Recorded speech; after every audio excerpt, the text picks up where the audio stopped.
Good morning, Tom and Melissa. We're here at the Sojourn Lakeside Resort. I'm here with Mary Ellen, part of the Michigan Centaur Mounted Archery Club. So tell me a little bit about this competition that's going on this weekend. Teachers say they're fighting for more funding and a change in education requirements, but ultimately, they're fighting for students and their futures.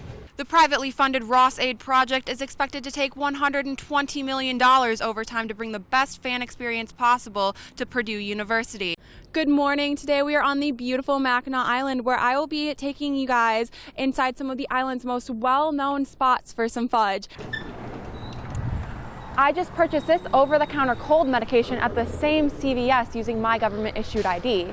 Now when Piano tried to do the same thing, he ran into a problem. This fence has been rebuilt twice, and now these homeowners have to repair a piece of their home after another crash. The Fowler House Mansion is one of the most beautiful historic properties in Lafayette, but right across the street is an eyesore.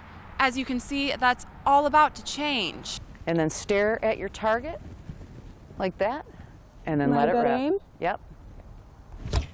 Nice! Woo! Look at that!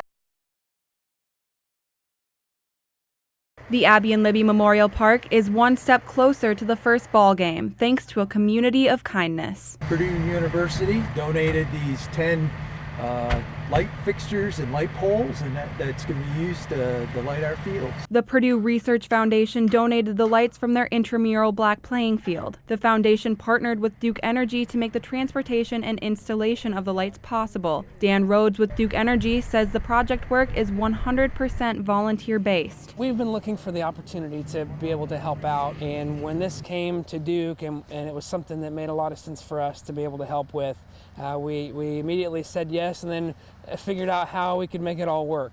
From one field to another, the lights represent a brighter future for a community struck by tragedy. Abigail Williams and Liberty German were found murdered on the Monon High Bridge Trail in February 2017. Their murder remains unsolved. Their families have been fundraising for the park since 2018. When something tragic happens to a community, people feel so helpless. This has been a way for people that say, I don't know what to say, I don't know what to do. It's been a practical way for them to reach out. It's going to make such a positive impact on so many young people. There's a lot of people up there that are working really hard to take this tragedy and turn it into something very positive for the community. Abby's grandparents say this is a step in the direction of healing. There's days that are hard, but this is a good day.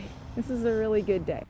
A heartbreaking situation in Frankfort this morning, where investigators are trying to determine the cause of a fire that broke out in the home you see behind me. The fire destroyed a large portion of the home and took the life of an 8-month-old child. A time like this happens, it hits close to home. You know, a lot of our firefighters, police officers, we got kids of our own. According to Frankfort Fire Chief John Kirby, crews were dispatched around 10 this morning to the 1300 block of West Jefferson Street. Firefighters arrived to a home fully engulfed in flames and were alerted that an 8-month-old boy was still inside. Firefighters did immediately go in, search and rescue, and found the victim, and got the victim out to the paramedics. Paramedics were able to work on the victim and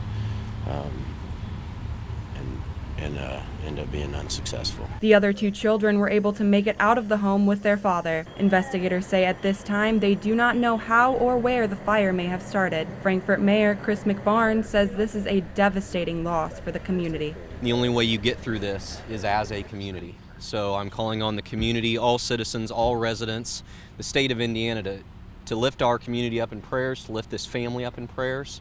Now, investigators are not sure when they will have this investigation complete, but we will continue to bring you updates on the web at WLFI.com and on air. In Clinton County, Annie DeVoe, News 18.